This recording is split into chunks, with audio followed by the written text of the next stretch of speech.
Kalau yang swasta gimana Mas Tino? Nah, kalau yang swasta ini pengaturannya agak berbeda. Kalau guru ASN, P3K maupun PNS itu akan diatur di bawah rezim undang-undang ASN. Kalau swasta tentunya mengikuti undang-undang yang berlaku untuk mereka, yaitu undang-undang ketenagakerjaan dan peraturan-peraturan turunannya. Tapi pada prinsipnya, di peraturan pemerintah tentang pengupahan, itu menyebutkan bahwa setiap orang yang melakukan pekerjaan yang sama, itu berhak mendapatkan penghasilan yang sama juga.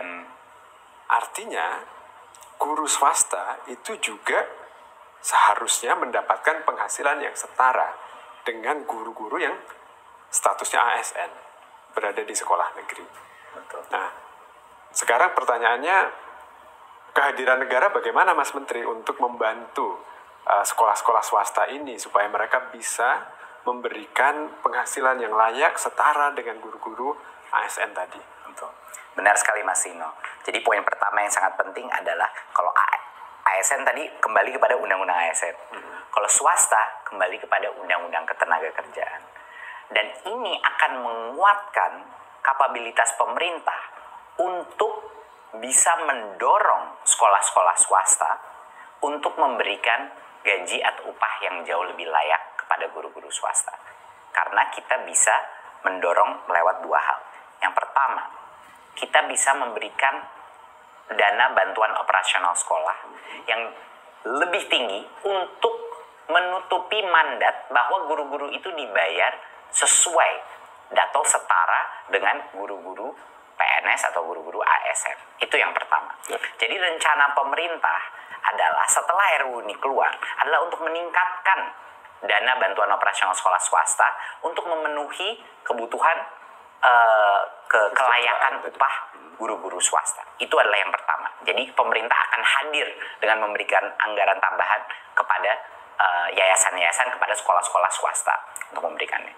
Kedua, bagi sekolah-sekolah swasta yang tidak menggunakan uang itu misalnya untuk memastikan bahwa gurunya dibayar di atas UMR dan lain-lain, dan kita melihat, saya udah banyak sekali sekolah, saya lihat yang guru-gurunya bahkan di bawah UMR Mas Tino, dan ini suatu hal yang tidak bisa terus terjadi. Ini memberikan kita, karena sudah menyambung dengan undang-undang ketenagakerjaan, memberikan pemerintah kapabilitas untuk mendorong sanksi-sanksi dan untuk mengatur peraturan dana bantuan operasional sekolah itu, karena itu ada di bawah kontrol kita, untuk memastikan bahwa yang diprioritaskan dulu adalah upah yang layak bagi guru-guru swasta.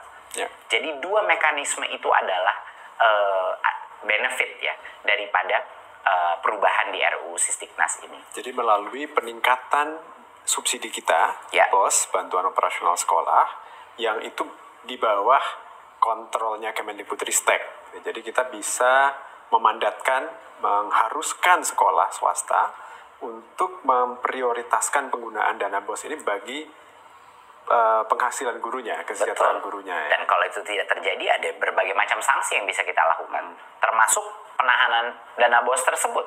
Kalau misalnya yayasan itu tidak membayar upah yang layak, gitu.